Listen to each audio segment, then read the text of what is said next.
On va parler de CRP. Hervé Lorette, bonsoir. CRP, ça veut dire Comité réunionnais pour la paix. J'ai mis un C en plus, c'est pour ça. J'ai fait CCRP. Ça veut dire quoi? Je sais pas. Il vaut mieux que je me retienne sur ce coup-là. Alors, qu'est-ce que j'allais dire? Quel est l'objectif de cette association? alors, cette association a été créée le 12 août 2016. C'est de réunir des gens, des personnes engagées dans la recherche de solutions pour établir une paix durable dans le monde, et aussi dans l'océan Indien, et surtout à La Réunion. Et il y a un slogan qui dit « Océan Indien, zone de paix », c'était une résolution 2832 de l'ONU du 16-12-71. Donc, cette association doit œuvrer. Nous sommes pas venus pour... Nous sommes venus pour amener notre pierre à l'édifice. On n'est pas là pour être... Limite, on dirait une loge franc-maçonnique, tu sais. Non, mais il faut être clair. Parce que souvent, des fois, quand on crée une association, c'est pour essayer de contrecarrer l'autre association. Ce n'est pas le cas. Nous voulons travailler avec tout le monde et amener notre pierre à l'édifice. Parce que vous voyez, dans ce monde qu'on vit, tous les jours, on en entend. Ah bah, pas récemment, plus tard qu'il y a 2-3 jours encore. Et là, à Marseille, il y a quelqu'un encore qui a foncé. Oui, tout à l'heure. Alors, on va juste dire qu'à Marseille, donc, il y a un homme qui a foncé sur un abribus, apparemment, qui a percuté quelqu'un. Oui. Et malheureusement, il y a une victime. C'est vrai que oui, il y a un mort et un blessé grave, il me semble. Ce genre d'actes, parfois isolés, parce que là, apparemment, on se dirigerait vers un cas psychiatrique, montre qu'il y a aussi un problème de santé mentale chez certains. La question, c'est aujourd'hui, il y a le Vivre Ensemble réunionnais, il y a la Ligue des droits de l'homme, il y a le groupement interreligieux. Tout le monde essaye d'apporter, je dirais, sa pierre à cet édifice de la paix, mais apparemment, la colombe a du plomb dans l'aile. Exactement. Quand vous me parlez du groupement interreligieux, je dis bravo. C'est un modèle. Mais il faut aller plus loin que ça. Parce que dessous, tout le monde dit « Ah, La Réunion, c'est vraiment le vivre ensemble et tout ça. » Mais dessous, ça boue. Et on le voit. On le voit souvent parce qu'il n'y a pas une paix sociale. Il n'y a pas une paix politique. Et moi, je le dis clairement. Mais il n'y a jamais eu vraiment beaucoup de paix. Mais il faudra à un certain moment qu'on trouve les moyens. Parce que regardez, excusez-moi, mais regardez ce qui s'est passé pour les élections qui viennent passer. Les législatives ? Oui. Regardez les débats. Est-ce que c'est un modèle qu'on doit donner à nos jeunes? On croirait qu'il n'y a pas de respect de l'homme. Les hommes peuvent être adversaires, mais ce n'est pas des ennemis, c'est des hommes réunionnais. Peu importe, ceux qui vivent à La Réunion sont des réunionnais. Quand vous regardez les débats qui se sont faits, que pensent nos jeunes de ceux qui vont nous représenter demain matin? Où on cherche le petit poil à l'autre, où il y a des mots, des noms d'oiseaux qu'on donne. C'est pas ça qu'on doit montrer à cette jeunesse-là. Est-ce que vraiment aujourd'hui il y a plusieurs points à mettre en exergue. D'abord, est-ce que les jeunes s'intéressent vraiment à ce qui se passe dans leur environnement? Je suis pas sûr que c'est vrai pour beaucoup. Est-ce que les adultes, eux, sont vraiment intéressés à ces problèmes de tension, que ce soit au niveau réunionnais, hormis lors des municipales, à tous les 6 ans, à chaque municipale, et là je parle de quelque chose que vous connaissez bien, puisque vous avez été élu, je crois. Non, pas élu. À Saint-Louis. Non, j'étais dans un mouvement. Vous étiez à Saint-Louis dans un mouvement. Donc on voit bien que il y a des moments comme ça où ça exacerbe un petit peu les tensions, ça exalte les émotions. Est-ce que nous adultes, est-ce qu'on est vraiment dans une démarche consensuelle? Est-ce qu'on est dans une recherche de sérénité et sans aller plus loin et sans vouloir jouer? Est-ce il y a un petit peu cette quête de spiritualité, parce qu'à un moment donné, il faut aussi être dedans apparemment? Alors, il faut bien différencier les choses. La politique qu'on a emmenée à La Réunion. Moi, je viens sur le problème politique. On a donné confiance aux jeunes en leur disant, tout le monde le sait, je passe chez quelqu'un, je veux être maire, votez pour moi, vous aurez un boulot. Donc le jeune se sent valorisé. Et voilà, ok. Et rien n'est fait. Là, il descend dans un trou. Après, on le traite de délinquant. C'est trop facile. Le problème, il faut qu'il y ait une paix politique. Il faut que les hommes, d'accord, ils ont leur parti, ils ont une ligne de conduite, il n'y a pas de problème. Mais quand il s'agit de la réunion, tout le monde doit travailler ensemble. Arrêtons, laissons nos égos de côté. Et c'est ça que je demande. Il faut que les hommes soient les hommes, en fait, c'est ça? Exactement. C'est pas plus simple que ça. Voilà, il faut qu'on trouve les moyens de travailler ensemble pour le bien-être des Réunionnais. Parce que l'homme réunionnais a besoin d'entendre ce que disent les politiques. T'as pas l'impression des fois que, Hervé, que c'est un peu croire au Père Noël, non? Sérieux, quand tu veux tu crois que tous les hommes moi, je politiques... crois pas au Père Noël. C'est des combats qu'on doit emmener. Vous l'avez dit à M. Amouni. Ok? Eh bien, c'est des combats qu'on doit emmener ensemble pour faire comprendre à ces gens qui nous défendent et qui nous représentent. Eh bien, il faut à un certain moment arrêter ces manigances politiques en dessous où le peuple n'a rien à voir là-dedans. Deuxièmement, vous avez parlé de culte. Alors, voilà, spiritualité. Alors, allons en parler. Vous savez que quelqu'un qui rentre dans un temple, une mosquée, une église, c'est un lieu de spiritualité. C'est là qu'on doit méditer, prier. Ou respecter. Et quand on regarde dans les médias, qu'on se bat pour être président de quelque chose, quand à l'intérieur il y a des... Vous croyez que c'est la spiritualité? Eh bien là aussi, il faut que les gens comprennent qu'on rentre dans un établissement, dans un temple, dans un édifice religieux, on est déshabillé.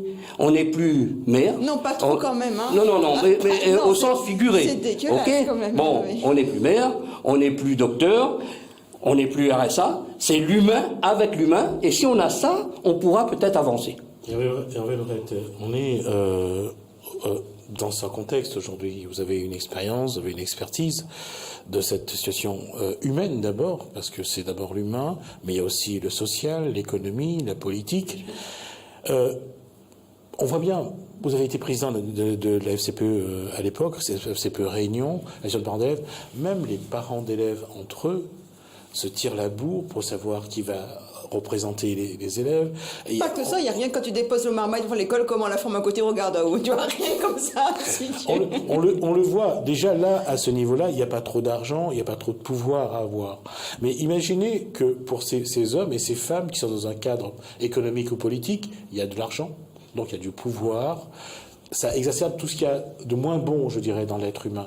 Comment, avec tout ce que vient de dire Hervé Lorette, ça peut changer? Comment votre association peut amener des gens qui, à chaque fois qu'ils voient de l'argent, du pouvoir et tout ce que cela amène dans leur petite vie, comment on peut les amener à changer? On voit bien, regardez comment ils ont voté quand on leur demandait de réduire un petit peu les moyens d'un député. Ils ont voté contre.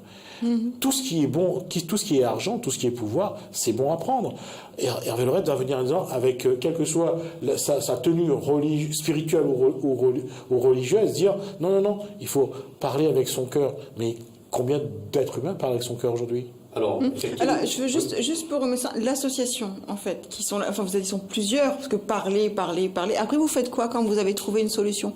Alors, attendez, on commence par le début. Oui, c'est juste pour la continuité. Pour avoir une paix sociale, il faudrait avoir une paix sociale. On sait qu'il y a un nombre important de personnes qui vivent au-dessous du seuil de pauvreté. Là, je tire la sonnette d'alarme aux politiques. Il faut trouver des solutions. On ne peut pas rester inerte, on ne peut pas rester. Il faut trouver des solutions. Il faut parler vrai. Si des solutions, il y en avait, vous pensez vraiment qu'ils les auraient trouvées déjà ou pas? Il faut parler vrai. Et parler vrai, c'est de dire la vérité. C'est pas de tourner, comme on dit, carisserie aux gens. Il faut trouver des moyens nécessaires pour mettre en œuvre, pour que les gens puissent attirer leur attention. Je prends le cas des jeunes. On parle du travail, c'est un fait. Tout le monde veut travailler. Mais si on met en place des actions qui permettent de s'investir, qu'ils trouvent le moyen dans le sport, dans la culture, dans le chant, dans la musique, et ainsi de suite, on met des actions en œuvre. Moi, je vais vous dire un truc qui me tient à cœur. On dépense énormément le 20 décembre. Ok? Vous voyez partout des... Mais qu'est-ce qui est fait après le 20 décembre pour expliquer à nos jeunes toute l'histoire réunionnaise, le Maloya et ainsi de suite? C'est notre histoire, mais on ne fait rien. Après, il y a aussi, à l'intérieur des familles, l'éducation que doivent donner les parents à leurs enfants. Et ça, c'est une problématique. Et c'est là que peut-être nous pouvons agir, essayer de mettre en place des actions qui permettent de dire aux parents, ben voilà, il faudrait ci, il faudrait ça. Alors justement, la question de Jessica, quelles sont les actions que l'association CRP va essayer de mettre en place dans les semaines et mois à venir? Voilà, les actions qu'on doit mettre en place, c'est de faire des débats, de rencontrer des parents dans des zones voilà, et leur expliquer qu'on ne peut plus continuer comme on est, et trouver des solutions adéquates avec les instances, avec les communes, avec les intercommunalités, avec la région et le département, trouver des solutions pour que ces jeunes sortent, parce que... Est-ce que vous avez déjà des solutions? Parce qu'apparemment, voilà, ça, faut discuter, il y a des débats et tout. Est-ce qu'il y a des solutions déjà Avant d'avoir des solutions, il faut d'abord palper la pensée des gens. Il faut déjà les discuter. Bien sûr, vous ne pouvez pas dire, parce que tous les gens ne pensent pas pareil. Mais carrément, je suis d'accord. Voilà, il faut aller palper, il faut voir... Non, mais c'est le mot palpation, et je pensais tout de suite à Yves Morel, en fait. Ah non, non. Dis, ouais, mais il faut aller palper, il faut voir ce que pensent les gens de notre démarche. Est-ce que les gens en face sont réceptifs? Est-ce que ces zones, on va dire, qui ont besoin, en tout cas, de votre intervention, oui. Est-ce qu'ils sont ouverts? Ouais, est-ce qu'ils sont ouverts à... N'importe quelle association de la paix qui vient sur un terrain trouvera sa place. Parce que nous sommes dans un monde de fous. Vous êtes bien d'accord avec moi? Ok? C'est vrai que la Réunion est protégée. Et je pense que le mot est minime, est trop minime même. Hein, la Réunion est peut-être protégée, mais faites attention, parce que ça boue au-dessous. Vous voyez, quand on parle de l'illettrisme et tout ça, ok, ça aussi, c'est des problématiques qui mettent les jeunes. Les jeunes qui arrivent, je vais parler d'éducation, vous me dites peut-être que c'est pas le moment, mais les jeunes qui arrivent en troisième, ok, qui sont rejetés et mis de côté. Ça, tous ces jeunes qui arrivent sur le marché de l'emploi, que va-t-on faire? C'est des problèmes. Et c'est des problèmes qu'il faudra résoudre. C'est peut-être pas Laurette Hervé qui va résoudre, c'est pas CRP qui va résoudre, mais il faudra qu'on en discute. Et donc moi je pense qu'il faut palper, il faut aller dans les quartiers et voir ce que pensent les gens et leur dire qu'il y a un moyen de sortir de ça. Quand vous parlez de l'édifice religieux, là aussi il y a un moyen, c'est de faire comprendre aux gens qu'on est tous pareils, qu'il n'y a pas plus ni moins. Parce que le problème, c'est quand même l'humain qui joue. Quand on défend la paix, on défend l'humain. On défend pas le mec qui est docteur ou le mec qui a son RMI, mais il y a un homme qui est en face de soi et il faut trouver des moyens pour ces hommes-là. Et c'est ça la problématique. Mais il y a des moyens de sortir de ça. Je vais vous donner un seul exemple. Un seul exemple que j'ai trouvé super à Saint-Louis. Il y avait un collège qui s'appelle le collège Plateau-Goyave. D'accord? Tout le monde disait que c'était un collège. On donnait tous les noms d'oiseaux à ce collège. Est arrivé un certain monsieur qui s'appelle Monsieur Brun, qui était principal du collège. Et en tant que président de parents d'élèves, je suis allé le voir, on a discuté. Il m'a dit, Monsieur Lauré, évidemment, c'est pas Laurette, c'est Lauré, me dit, moi je vais ouvrir mon collège à tous les gens qui habitent autour du collège. Effectivement, il a ouvert son collège. Alors, il y avait de la casse avant, il y avait tout. Les gens sont venus, ils faisaient des petits trucs de théâtre, de musique et ainsi de suite. Eh bien, dites-vous bien, les jeunes qui venaient, eh bien, c'était plus, il n'y avait pas besoin de police et rien. Hein. C'était les parents qui étaient à côté qui disaient aux jeunes, ça c'est notre collège. Un exemple, un seul exemple. Ce mec-là, il est parti chez les parents qui ne savaient pas lire, leur expliquer comment on suit un enfant, le faire ses devoirs et ainsi de suite. Sans savoir lire, ok. Donc il y a des choses à faire et à mettre en place. Il y a des choses, mais il faut trouver les moyens nécessaires. Et moi, je ne parle pas seulement d'argent, c'est pas de l'argent. Il faut aller convaincre les gens. Et moi, je dis que l'éducation à l'intérieur des familles, c'est quelque chose de primordial. Il faut discuter avec les parents pour leur dire attention. Et quand je dis que les politiques ou les gens, qui est facile à dire, ah, c'est un délinquant. On pointe le jeune du doigt. Mais a-t-on cherché pourquoi il est délinquant? Problèmes familiaux, problème ceci, problème cela, on ne sait pas. Mais on pointe du doigt, on le montre du doigt, mais on ne cherche pas pourquoi il est délinquant. C'est ça les vrais problèmes. Et c'est ça notre façon de voir les choses. Hervé Lorette, merci. On va essayer avec vous de vous accompagner sur ces projets-là. J'espère que vous aurez l'occasion de revenir, de nous expliquer un petit peu comment ça se met en place et d'avoir des jeunes à la rigueur qui viendraient nous parler un petit peu de leur vision de la paix sur cette île, dans l'océan Indien et un petit peu partout dans le monde. Merci Hervé Lorette, président donc de CRP, Comité Réunionnais donc pour la paix. Merci Jessica Bitou d'avoir été présente tout au long de cette discussion. Ça m'a beaucoup touché d'ailleurs. On en est reparti. Ne te touche pas trop, hein. Attention. On est reparti, on en parlera juste après. On est reparti donc pour une saison. Ça va être sans doute encore un peu plus animé que les autres, les deux premières déjà. Et il est clair que la situation politique, économique et sociale de la Réunion exige beaucoup plus que de ces discussions-là. J'espère qu'on aura de bons interlocuteurs et on aura surtout les politiques qui viendront nous expliquer comment il y aura un projet pour la Réunion au-delà de 2050. Merci à vous. Commencez bien votre soirée sur Télécréole. Je vous dis à demain. Si vous le voulez bien.